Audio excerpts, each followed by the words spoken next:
హల్లెలూయా, దేవునికి స్తోత్రం. మరొక ప్రశస్తమైన సమయం మన ప్రభు మనకి ఇచ్చారు కదా, ఆయన వాక్యం ధ్యానించడానికి. అందుని బట్టి ప్రభువుని స్తుతిద్దామా?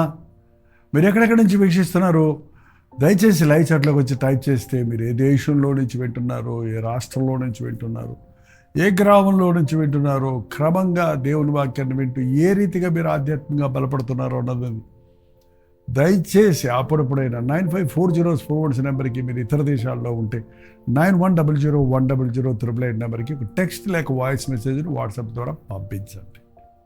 అవి పరిశీలిస్తున్నాం.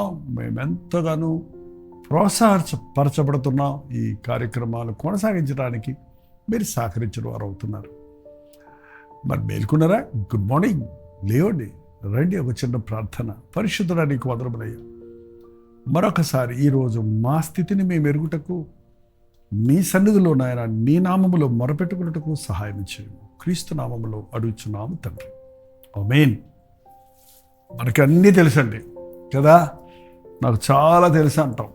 కొంతమందికి అయితే అందరి గురించి ఇంకా బాగా తెలుసు. వాడి సంగతి నాకు తెలుసురా, వీడి సంగతి నాకు తెలుసురా, ఆ సంగతి నాకు తెలుసు, వాళ్ళు అలాంటోళ్ళే, వీళ్ళు ఇలాంటోళ్ళే, వారు అట్టగే వీరిట్లాగే అని కలిసినప్పుడు తెగ మాట్లాడుకుంటుంటారు కొంతమంది కదా.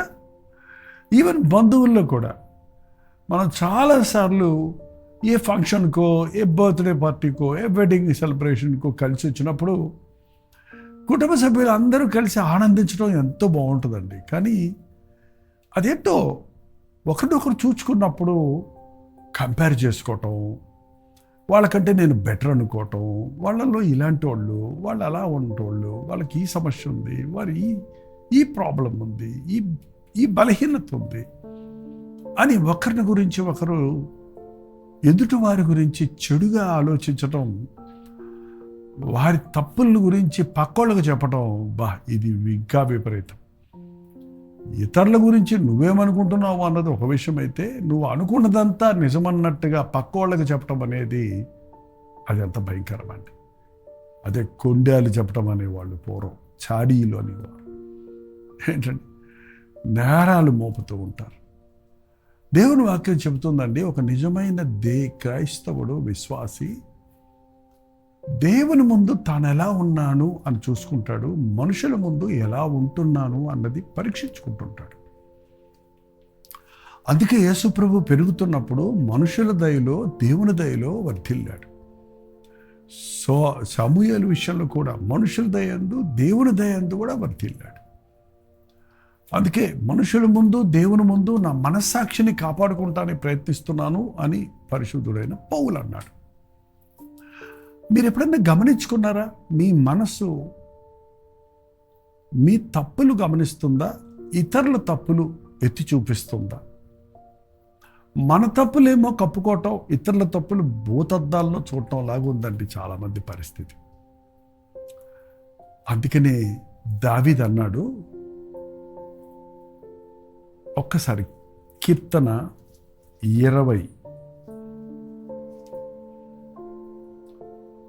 19వ అధ్యాయం కీర్తన 19:20. తన పొరపాటులు కనుగొనగలవాడెవడు? తన పొరపాటులు కనుగొనగలిగిన వాడు ఎవడు? ఇతరుల పొరపాటులు కనుగొనేవాళ్ళు అందరూ అందరి పొరపాట్లు కనుక్కుంటున్నారు.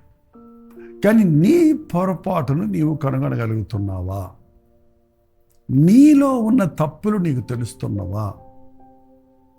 లేక నేను చాలా మంచివాడిని, నేను చాలా నిర్మలుడను, కొంతమంది అట్లా కదలండి, వాళ్ళకంటే నేను మెరుగు. ఆ పరిచయుడు మందిరంలోకి వెళ్ళి ప్రార్థిస్తూ ఏమన్నాడు చెప్పండి? నేను వ్యభిచారం వల్లైనను, దొంగల వల్లనైను, ఇదిగో ఈ సొంకరి వల్లనైను లేనందుకు నీకు వందనాలు. నేను ఈ సొంకర్లాగా పాపపు కార్యాలు చేసేవాడిని కాదు అనేది అంటున్నాడు. కానీ నేను ఏమై ఉన్నాను ప్రభు అని ప్రభుని అడిగాడా? ప్రభు దృష్టిలో తానెలా ఉన్నాడన్న సంగతిని గుర్తించుకున్నాడా? ఈరోజున అనేకుల పరిస్థితి అలాగే ఉందండి. దావీదు కూడా కొన్నిసార్లు అప్రమత్తంగా ఉండి తాను బాగానే ఉన్నాను అనుకున్నప్పుడు తాను యథార్థ హృదయంగా దేవుణ్ణి వెంబడిస్తున్నానే అని నిర్లక్ష్యంగా ఉన్నప్పుడు ఘోరాతి ఘోరమైన నీచాతి నీచమైన పాప భూమిలో పడిపోయాడండి. ఆ వ్యభిచార కూపంలో పడినప్పుడు యుక్తులు కుయుక్తులతో దాన్ని కప్పుకోవడానికి ప్రయత్నించినప్పుడు దేవుడు ఆయన్ని ఒప్పించి ప్రవక్తను పంపించి ఒప్పించినప్పుడు పశ్చాత్తాపడిన తర్వాత జాగరీకుడయ్యాడు. తన పాపములు ఒప్పుకొని విడిచిపెట్టిన తర్వాత తన్ను తాను సమర్థించుకోవటం మానేసి తన హృదయ స్థితిని పరిశీలించుకోవటం ప్రారంభించాడు. ఇది చాలా ముఖ్యమైనదండి. మనల్ని మనం సమర్థించుకోవటం మనకు క్షేమం కాదు. మనల్ని మనం పరిశీలించుకోవటం మనకు ఎంతో అవసరం. దేవా, నన్ను పరిశోధించు, నన్ను పరీక్షించు. నీకు ఆయాసకరమైన మార్గము నా యందు ఉందేమో చూడు. నీ నిత్య మార్గంలో నన్ను నడిపించమని దేవుని సన్నిధిలో ప్రార్థించేవాడు దావీదు. ఇక్కడ అంటున్నాడు, తన పొరపాటులను కనుగొనవాడెవడు? నేను రహస్యముగా చేసిన తప్పులు క్షమించిన నిర్దోషిగా తీర్చము. దురభిమాన పాపములో పడకుండా నీ సేవకుని ఆపుము. వాటిని నన్ను ఏలనీయకుము. డెలిబరేట్ సిన్స్, దురభిమాన పాపములో పడకుండా నన్ను ఆపు చేయ. దావీదు దురభిమాన పాపానికి చోటు ఇచ్చాడంటే నేనెందుకు పాపం చేస్తానులే అన్నట్టుగా నిర్లక్ష్యంగా ఉన్నాడండి. పాపమని తెలిసిన తర్వాత కూడా దాన్ని ఆపుకోలేకపోయాడు. పొరుగువారి భార్యతో పాపానికి చోటిచ్చినప్పుడు భయంకరమైనటువంటి ఫలితాన్ని పొందాడు. నిందలు పాలయ్యాడు, అవమానాలు పాలయ్యాడు. తన కుమారులు తాను చేసిన కార్యాలు చేయటం చూసి కుళ్ళి కుళ్ళి ఏడ్చాడు, పశ్చాత్తాపడ్డాడు. మరొక్కసారి అలాంటి పాపంలో పడలేదు. ఇక ఒక్క తప్పే దావీదులో ఉంది.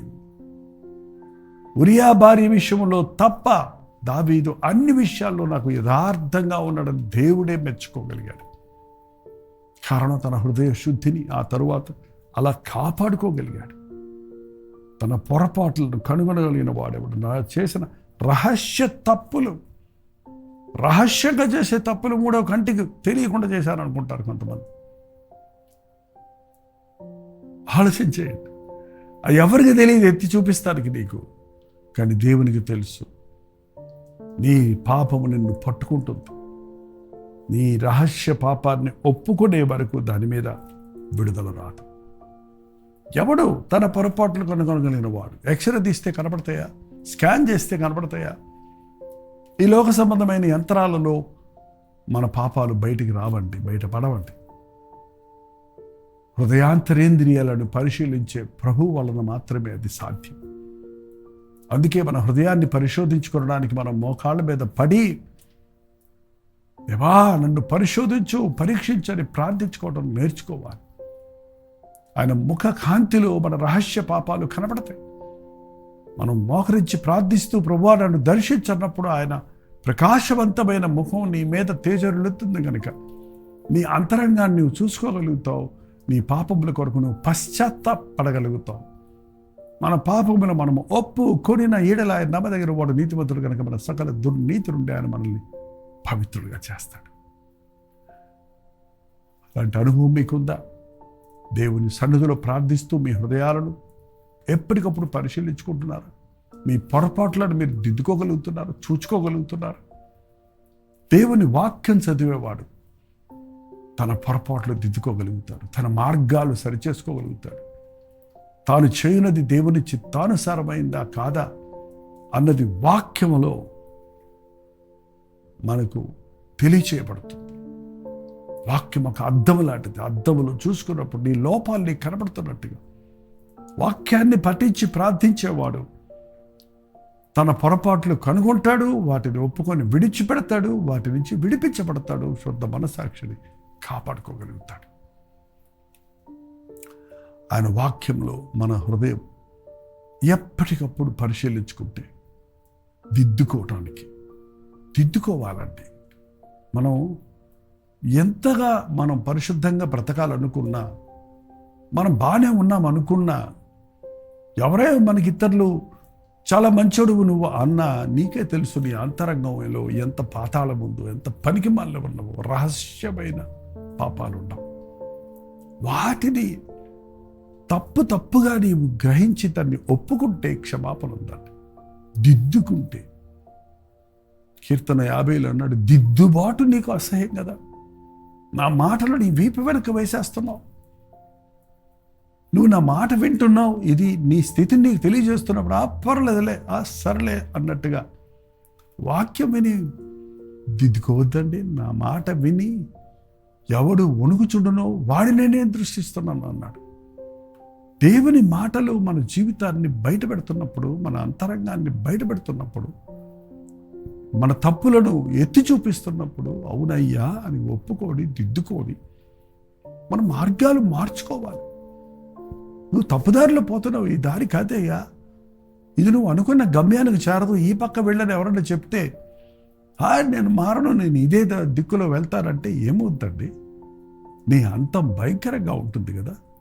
అలాగే దేవుడు నీ వెంబడించే మార్గంలో మనం వెళ్ళాలన్నప్పుడు తప్పుడు మార్గాలు, తప్పుడు దిశలు మనం వెంబడించటం మానాలి, అనుసరించటం మానాలి. ఈ నెలలో మీరు ఏ విషయాల్లో దిద్దుకున్నారు? అప్పుడప్పుడు మీరు పరిశీలించుకోండి. ఏమైనా నాలో దిద్దుకోవాల్సింది ఏమన్నా ఉందా? ప్రతిసారి వాక్యం చదివినప్పుడు ఈ ప్రశ్నలు వేసుకోండి. ఈరోజు దేవుడు నాతోటి ఏం మాట్లాడాడు? నా హృదయ స్థితి ఎలా ఉందని ప్రభు చెప్తున్నాడు. ఈరోజు నా జీవితంలో ఒప్పుకోవాల్సింది ఏమన్నా ఉందా? దిద్దుకోవాల్సింది ఏమన్నా ఉందా? నేర్చుకోవాల్సింది ఏమైనా ఉందా? అనుసరించవలసింది ఏమైనా ఉందా? ఆదరించబడవలసింది ఏమైనా ఉందని ప్రతిసారి వాక్యం చదివినప్పుడు 5-6 ప్రశ్నలు వేసుకోండి. ఎంత గొప్ప సారాన్ని మీరు పొందుతారో, ఎంత చక్కగా మీ ఆధ్యాత్మిక జీవితాన్ని తీర్చిదిద్దుకుంటారో అన్నది మీరు చూడగలుగుతారు. మనమండి కడుగుబడిన పంది బురదకు తిరిగినట్లు, కుక్క తన వాంతికి తిరిగినట్లు, మనుషుడు మాటికి పాతవాటి కొరకు పోయేవాడండి. మీరు ఎప్పుడన్నా కుక్కను చూసారా? అది వాంతి చేసుకున్న తర్వాత ఏం చేస్తుందో తెలుసండి? మనమైతే వాంతి అయితే దాని వైపు కూడా చూడ, అంత అసహ్యంగా ఉంటుంది. మళ్ళీ కుక్క తాను చేసిన వాంతిని మళ్ళీ తాను నాలుకతో నక్కుద్ది. చాలామంది ఒక పాపాన్ని విడిచిపెట్టి చిచి అని మళ్ళీ దాన్నే చేస్తున్నారు. కారణం వారి విషయమై బైబిల్ చెప్తుంది, కుక్క తన వాటికి తిరిగినట్టు. పంది, కడుగబడిన పంది ఎంత బాగా పందిని కడిగినా దాని స్వభావం ఏంటంటే బురదగుంట చూసిందంటే, మురికి వాసన చూసిందంటే అందులో పడిపోతుంది. చర్చికి వస్తున్నానంటున్నారు, ప్రార్థన చేస్తున్నామంటున్నారు, ప్రభు నమ్ముకున్నానంటున్నారు. ఆ చారావాసన రాగానే, ఆ పాత స్నేహితులు కనపడగానే, ఆ పాత విషయాలు రాగానే నేను యేసు ప్రభువుని నమ్ముకున్నాను, ఈ పాపం జోలికి పోను అని నీవు దిద్దుకుంటున్నావా లేక శోధనకు లోటిస్తున్నావా? మన స్వభావాన్ని మార్చగలిగిన వాడు, పాపమును క్షమించేవాడు ఆయన, పాపం మీద జయమిచ్చేవాడు మన ప్రభు. ఈరోజున ఒక్కసారి దేవా నా హృదయం ఎలా ఉంది, నా పొరపాట్లు నాకు చూపించు, నా హృదయ స్థితి నాకు చూపించు అని మన హృదయాన్ని దేవుని సందులో సరిచేసుకుందాం. అంతేకాక ఇంకొక వచనం చూడండి, ఇక్కడ 14వ వచనంలో, యెహోవా నా ఆశ్రయదుర్గమా, నా విమోచకుడా, నా నోటి మాటలను నా హృదయ ధ్యానములను నీ దృష్టికి అంగీకారమగునుగాక. ఇంతవరకు చేసిన తప్పులు ఒప్పుకొని క్షమించుకొని క్షమాపణ పొంది ఇక మీదట తప్పు చేయకుండా నా నోటి మాటలు నా హృదయ ధ్యానములు నీకు అంగీకారంగా ఉండని. నేను మాట్లాడే ప్రతి మాట, నా మనసులో నేను ఆలోచించే ప్రతి ఆలోచన నీకు ఇష్టానుసారమైనవిగా ఉండనివా ప్రభువా అని ప్రార్థించుకుంటున్నాడు. అవునండి, పాపపు ఆలోచన మన హృదయంలోనికి రాకుండా, తప్పుడు మార్గముల్లో మనం పోకుండా, నోటి నుండి వ్యర్థమైన మాటలు రాకుండా ప్రతిరోజు ఉదయమే నా నోటి మాటలు నా హృదయ ధ్యానములు నీకు అంగీకారంగా చేసుకో ప్రభువా ఈ రోజంతా అని ప్రతిరోజు ప్రార్థనతో మీ దినచర్య ప్రారంభించండి. హృదయ శుద్ధిని కాపాడుకోనండి. ప్రార్థన. పరిశుద్ధుడ, ప్రేమగల తండ్రి, మరోసారి నీ సన్నిధిలో మొరపెట్టుకుంటున్నామయ్యా. ఎంతగా మాకు నీ మాట అవసరమో, పొరపడిపోతున్న ఈ లోకంలో, జారిపోతున్న ఈ లోకంలో తెలియకుండానే మా మాటల్లో, ఆలోచనలో తప్పిపోతున్నాం. మా హృదయ స్థితిని మేము ఎరుగుటకు నీ సన్నిధిలో కనిపెట్టి ప్రార్థించుటకు సహాయం చేయండి. మా పొరపాటులను ఇతరులు వేలు పెట్టి చూపించక ముందే మా తప్పులను నీ సన్నిధిలో ఒప్పుకొని విడిచిపెట్టి మమ్మల్ని మేము దిద్దుకొనుటకు శుద్ధ హృదయముని కాపాడుకుని నిన్ను మహింపరచటకు సహాయం చేయమని క్రీస్తు నామములో అడుగుచున్నాను తండ్రి. ఆమేన్. మన తండ్రి అయిన దేవుని యొక్క ప్రేమయు, కుమారుడైన క్రీస్తు యొక్క కృపయు, ఆదరణకర్త అయిన పరిశుద్ధాత్మ యొక్క సహవాసం కుడి వచ్చిన మనందరికీ ఇప్పుడు సదాకాలం తోడేయుడును గాక. ఆమేన్. దేవుని స్తోత్రం. మీ ప్రార్థనా స్తుతుల భారాలు మాకు కూడా తెలియజేయండి. మీ పక్షంలో మేము కూడా విజ్ఞాపన చేయడానికి సిద్ధంగా ఉన్నాం. మీరు ప్రార్థించాలి, ఇక్కడ మేము ప్రార్థిస్తాం. అప్పుడు దేవుడు తన అద్భుత కార్యాలు జరిగిస్తాడు. 9540 నెంబర్కి, ఇతర దేశాల్లో ఉంటే 9100 నెంబర్కి మీ ప్రార్థన అవసరం తెలియజేయండి. మీ పక్షంలో దేవుని సందులో విజ్ఞాపన చేస్తున్నాం. తప్పక దేవుడు మనకు జవాబిస్తాడు. డాక్టర్ జయపాల్ యూట్యూబ్ ఛానల్ ఇంకా మీరు సబ్స్క్రైబ్ చేసుకోకపోతే సబ్స్క్రైబ్ చేసుకోండి. లైక్ చేయటం, షేర్ చేయటం, కామెంట్ సెక్షన్లోకి వచ్చి మీ పేరు టైప్ చేయటం మర్చిపోవద్దు. ప్రభు చిత్తమైతే మధ్యాహ్నం 3 గంటలకు హెచ్చరిక, అలాగే రాత్రి 9 గంటలకు కలవరి ప్రతిదినంలో మళ్ళీ కలుసుకుందాం. అందరూ దేవుని మహాకృప మీ తోడేను గాక.